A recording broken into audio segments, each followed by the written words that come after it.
Salut à tous, c'est Réré. Eh bien, écoutez, on va se retrouver pour une nouvelle vidéo un petit peu spéciale, dans le sens où je la fais seule pour une fois. Et là, ce qu'on va essayer de revoir, c'est justement comment on peut améliorer ses déplacements, mais surtout comment on peut améliorer sa mobilité. La mobilité, j'en avais déjà parlé dans une vidéo qui date d'il y a 2-3 ans, je crois. C'est quelque chose qui va être fondamental en Wing Chun. Vous devez être capable de vous mouvoir de manière aisée, facile, sans avoir de contraintes ou avoir de restrictions. Donc ça va être très important. Je sais que selon les styles et les lignées, souvent on a des différentes manières de bouger. Alors oui, bien sûr, vous pouvez toujours en tenir compte d'une certaine manière, mais après il faut plutôt voir ça comme une idée ou un concept.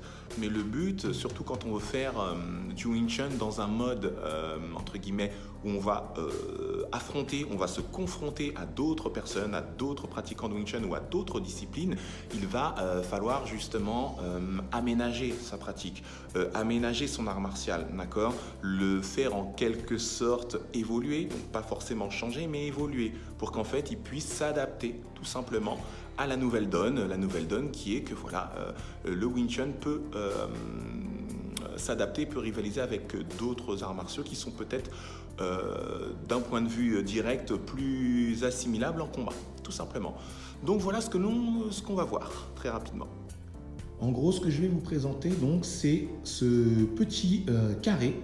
Et vous regardez une chose, c'est ce carré-là, vous voyez, avec les bandes rouges que vous voyez là.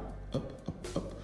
Dans ce carré-là, en fait, vous allez vous rendre compte que si vous regardez très bien, il y a un losange, d'accord, qu'on va retrouver ici, d'accord, et là au centre. Dans ce losange-là, on peut voir que ce losange est donc coupé dans son centre et aussi dans son diamètre, d'accord, comme ceci. Dans cette moitié, par exemple, que l'on aura sur la gauche, on peut remarquer que, tiens, la moitié du losange, ce qui est logique, si on a tous fait un peu de mathématiques, même si on n'était pas excellent, triangle à gauche. Je regarde de l'autre côté, triangle à droite, d'accord? Donc ici le triangle et de ce côté aussi un triangle, d'accord? Quand je regarde à l'extérieur du losange, je vois des traits, d'accord, qui sont sur le côté et qui eux-mêmes vont former un triangle, d'accord? Et là aussi un triangle et là aussi un triangle. Et en bas, pareil, un triangle. Donc ça veut dire que, je pense que vous l'avez compris, en Wing Chun, on parle souvent de triangulation. Pas mal de gens vous diront que oui, en effet, la triangulation, c'est l'idée, c'est le concept, d'accord? Et qu'en fait, il n'y a pas forcément de déplacement en triangle. Moi, je pars du principe que finalement, quand on va se déplacer et qu'on va utiliser certains pas, on va en fait utiliser le triangle, la notion de triangle, la notion de losange, la notion aussi de cercle, puisque finalement, si je joins les points à un autre, si je les joins tous ces points-là, en fait, eh ben, je peux aussi les mettre dans un cercle. J'aurais pu faire un cercle en fait autour du premier point, du deuxième, du troisième, du quatrième et du cinquième point ici. D'accord? Donc en fait, on va retrouver toutes les formes à l'intérieur. D'accord? Donc là, ce qu'on va voir justement, c'est la première entrée. La première entrée qui va être justement que je vais me mettre dans une première partie de mon carré. La première partie, on va dire le premier quart. Le premier quart, il va être ici. Vous allez voir là mes pieds qui sont donc à l'extérieur du carré. On va commencer directement en étant à l'extérieur. On ne va pas commencer à l'intérieur. Quand je suis ici à l'extérieur, ce que je vais faire, c'est que je vais entrer dans la maison ou dans le carré. C'est comme vous voulez. Moi, je vois ça comme une maison. Je mets ici mon premier point sur le premier point du triangle, du petit triangle qui est là. D'accord? Une fois que j'ai fait ça, je vais mettre ma jambe droite sur le deuxième point qui est ici. Pour y arriver, c'est très simple. La jambe droite va suivre le même point d'entrée que la jambe gauche, d'accord? Pour ensuite venir suivre la direction et se placer comme ceci.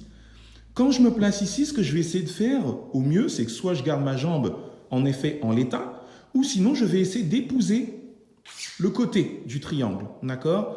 Là encore, je vous le dis, le but, c'est pas vraiment de suivre exactement les lignes, mais c'est de vous dire en effet, je vois la direction. Mon pied va suivre cette direction-là, par exemple.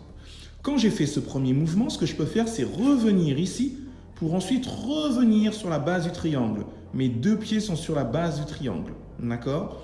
Là, je vais vous remontrer en fait un petit drill qui peut vous permettre de comprendre ça plus facilement. Ça va être le premier point, le deuxième point. Une fois que je suis ici, je retourne derrière, je reviens à l'extérieur. je retourne sur le premier point, je reviens sur le deuxième point, je retourne à l'extérieur, je retourne à l'extérieur. 1, 2, 3, 4, 1, 2, 3, 4. D'accord? Qu'est-ce que je viens de faire en fait? Tout simplement là, je viens juste de faire le demi-pas. Ici, le pas complet. Ici, le pas complet en arrière.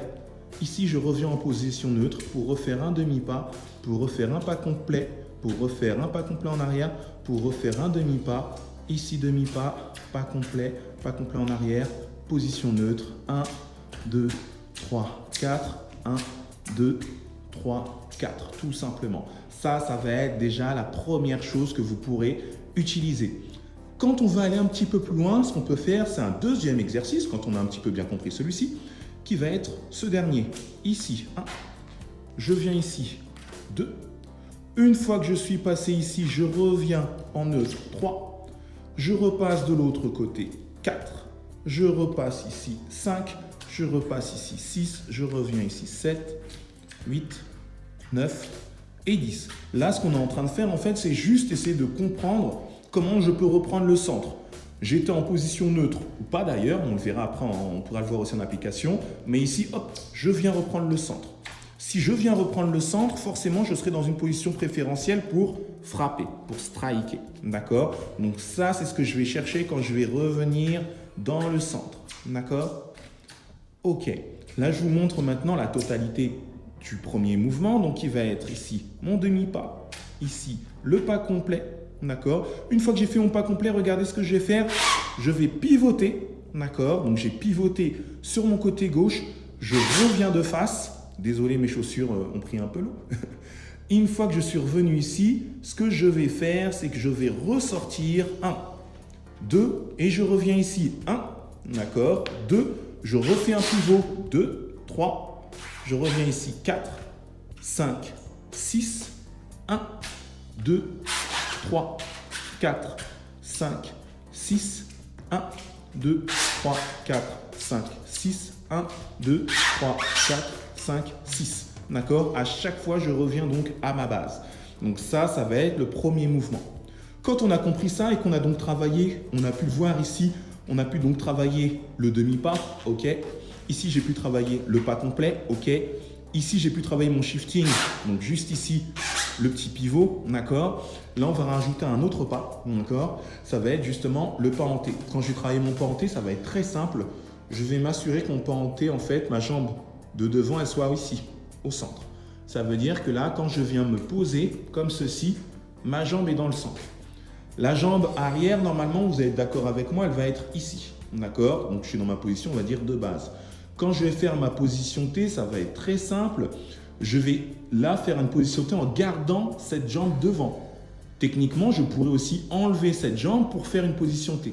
Mais là, ce n'est pas ce que j'ai envie de faire parce que j'ai envie de vous montrer comment prendre une bonne habitude de travailler avec ce carré et en même temps le losange. C'est-à-dire que je vais arriver ici et là, 1. J'arrive ici avec mon pied qui est juste derrière l'autre, position T. On est d'accord qu'ici, j'ai donc la barre et ici, là, j'ai le T à l'horizontale. Quand je suis ici, je vais repivoter mon pied, d'accord?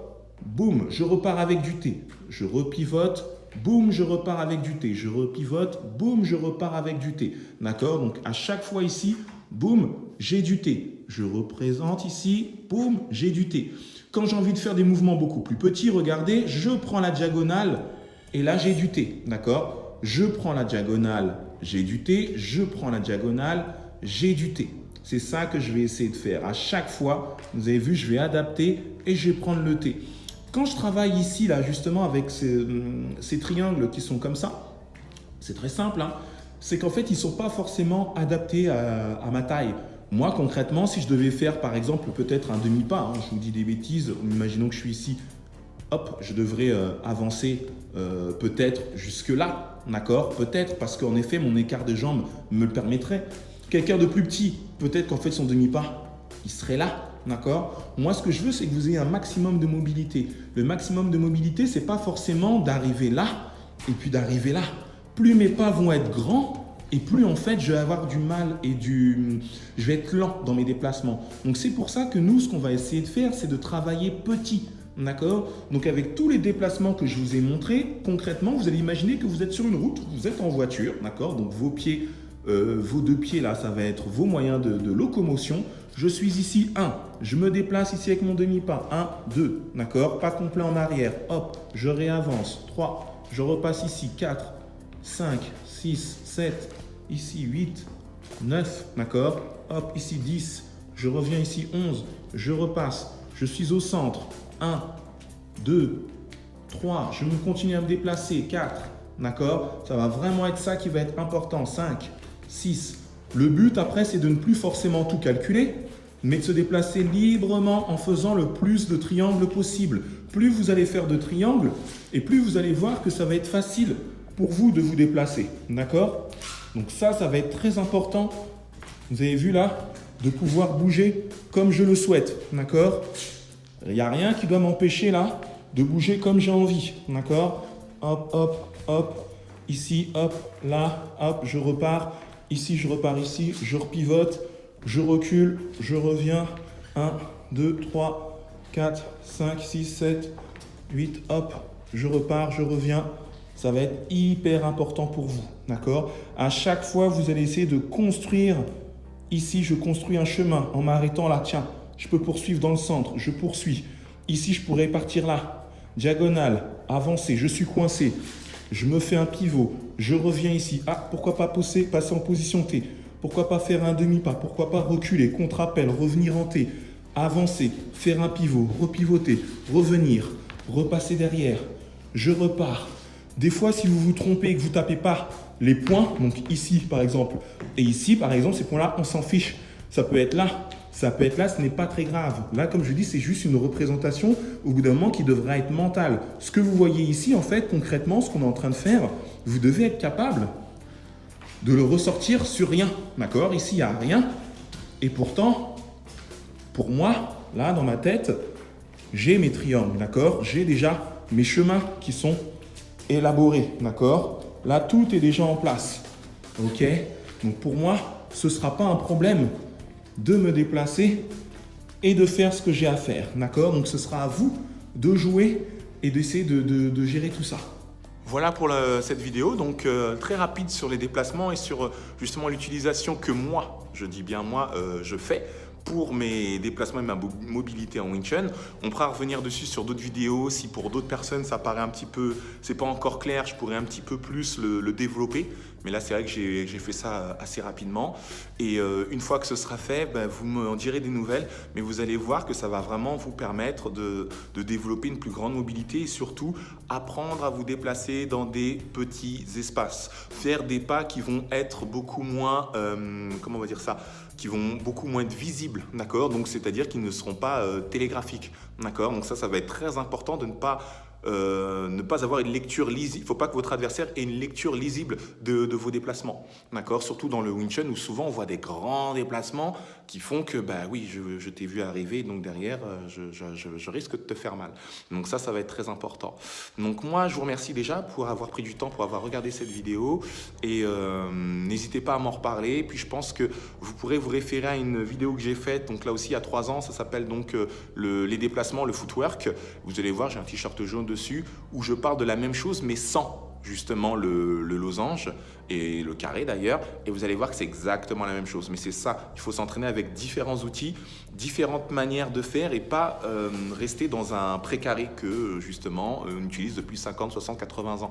Vu qu'aujourd'hui on se rend compte que tout change, tout évolue et nous aussi nous devons évoluer dans la manière dont nous allons pratiquer, la manière dont nous allons nous entraîner et la manière dont nous allons retransmettre aussi cet art martial.